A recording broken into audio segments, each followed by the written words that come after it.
Räägi, mis ülesanne siin praegu oli, mis sa tegema võidis? Aliast pidime näitama, tegema. Olid keerulised sõnad, millised sõnad olid, mida sa pidid seletama? Kõige keerulisem oli minu jaoks eelmäng. Kuidas sa poisiga seda näitad? Just ei ole kogenud varem. Nii. Räägi, kuidas see nööri läbipistmine sul edenes, et on sul tihti siukse nööridega kokkupuuteid? Ei satu väga nööridega sisse. No nii, siin läks kätekõverdus. No nii, kätekõverdused käivad. Räägi, kuidas sul on suhe kätekõverdusega? On hea? Ja, väga tore. Käid jõusaalis ka? Ei käi. Aga kätekõverdus ikka jaksid teha? Ja. Räägi, mis teil siin toimub, kuidas ristimine edeneb?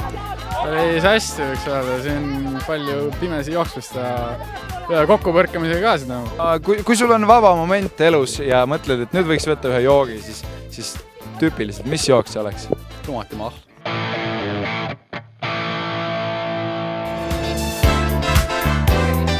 See oli praegu tõesti šokeeriv elamus. Siis kui ma ise rebane olin, siis ma ei pidanud midagi jooma.